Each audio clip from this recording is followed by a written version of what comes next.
വയനാട്ടിലെ ആദിവാസി ഗോത്ര സമൂഹത്തോട് LDFും UDFും മാപ്പ് പറയണമെന്ന് BJP സംസ്ഥാന അധ്യക്ഷൻ കെ സുരേന്ദ്രൻ. ഒരു ഭക്തൻ ക്ഷേത്രത്തിന് നൽകിയ വഴിപാടാണ് ഇത്തരത്തിൽ ആദിവാസികൾക്ക് കിറ്റ് നൽകാനാണെന്ന് പ്രചരിപ്പിച്ചത്. BJP അപമാനിച്ചോളൂ, പക്ഷേ ആദിവാസികളെ അപമാനിക്കുന്നത് ശരിയല്ല എന്നും കൽപ്പറ്റയിൽ മാധ്യമപ്രവർത്തകരോട് സംസാരിക്കവേ അദ്ദേഹം പറഞ്ഞു. കിറ്റിലുള്ള സാധനങ്ങൾ ആദിവാസികൾക്കുള്ളതാണെന്ന് കോൺഗ്രസിനും CPMനും എങ്ങനെ മനസ്സിലായി? അരിയും പയറും പപ്പടവും ഒന്നും മറ്റുള്ളവർ ഭക്ഷിക്കില്ലെന്നാണോ ഇവർ പറയുന്നത്? പോലീസ് FIR എന്താണ്? BJPക്ക് പങ്കുണ്ടെന്ന് പറയാൻ എന്ത് തെളിവാണുള്ളത്?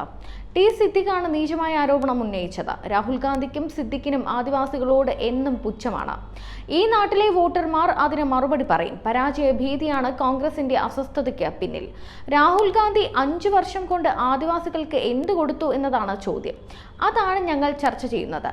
ക്വിറ്റ് രാഹുൽ എന്നാണ് വയനാട്ടുകാർ പറയുന്നത് എന്നും കെ സുരേന്ദ്രൻ പറഞ്ഞു.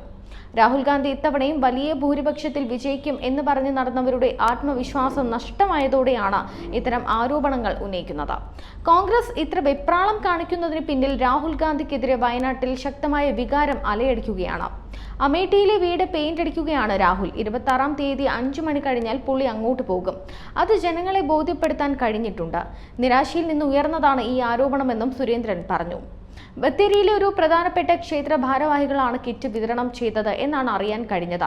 ഇതിനെ എങ്ങനെയാണ് BJPയുമായി ബന്ധപ്പെടുത്തുന്നത്?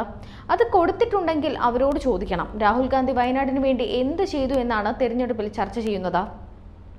കിറ്റ് വിവാദമല്ല, ഇവിടെ ക്വിറ്റ് രാഹുൽ എന്നാണ് ചർച്ചയെന്നും സുരേന്ദ്രൻ പറഞ്ഞു. രാഹുൽ ഗാന്ധിയുടെ വക ചാരായം കൊടുക്കുന്നതൊന്നും വാർത്തയാകുന്നതേയില്ല. ആരോ പപ്പടവും പയറും കൊണ്ടുപോയി എന്ന് പറഞ്ഞാണ് BJPയുടെ മേൽ കുതിര കയറുന്നതെന്നും സുരേന്ദ്രൻ മാധ്യമങ്ങളോട് വ്യക്തമാക്കി.